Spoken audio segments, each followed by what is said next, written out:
I just thought of doing this, kind of like a little devotion this morning. I don't know, just some things came to me that I don't think I could just say in words or write in words. I feel that I can express that more just by saying it than I can writing it expresses my feeling. But it's more about, the thought came to me. I was reading an article on the internet about a lot of churches closing, not getting as much money from people with funds because of the economy, teetering on a recession here. And I was just thinking about, also the article said that there was also other churches that are growing, flourishing, they're doing well, they're not struggling with finances at all. And it also got me thinking, because I was talking with my pastor yesterday at my church, and he told me that he did a Google search for churches for sale in Jacksonville. I live in Jacksonville, Florida. But anyways, he said he was amazed at the number of churches for sale. And of course, these are buildings, not really people for sale here. But it just got me thinking, and just kind of contemplating over my head this morning, and some things about it, just trying to get to the root of it in my head. And one passage that came to mind was in Genesis, when Joseph interpreted the dream for Pharaoh that there was going to be 7 years of good and plenty, followed by 7 years of famine. And I want to read that just here. I'll skip through some verses in the chapter, but it's Genesis chapter 41. This is New King James Version.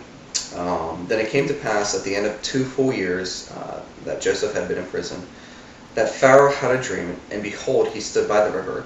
Suddenly there came up out of the river 7 cows, fine looking and fat, and they lived and fed in the meadow.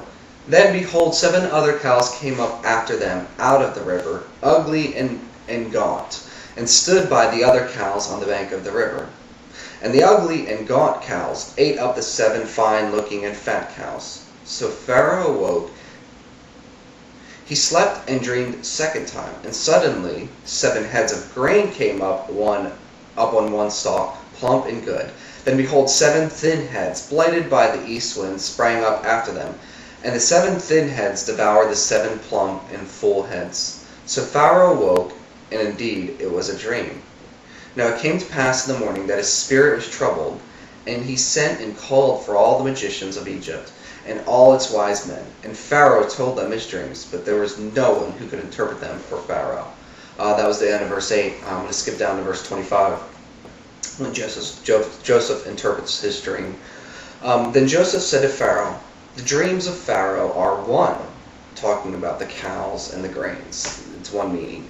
God has shown Pharaoh what he is about to do. The 7 good cows are 7 years, and the 7 good heads are 7 years. The dreams are one. And the 7 thin and ugly cows which came up after them are 7 years. And the 7 empty heads blighted by the east wind are 7 years of famine. This is the thing which I have spoken to Pharaoh. God has shown Pharaoh what he is about to do. Indeed, 7 years of great plenty will come throughout all the land of Egypt. But after them, 7 years of famine will arise, and all the plenty will be forgotten in the land of Egypt, and the famine will deplete the land. So the plenty will not be known in the land because of the famine following, for it will be very severe. And the dream was repeated to Pharaoh twice, because the thing is established by God, and God will shortly bring it to pass. Anyways, that's all I'll read, but I'll go on. Pharaoh then goes and makes Joseph the head, the command of his,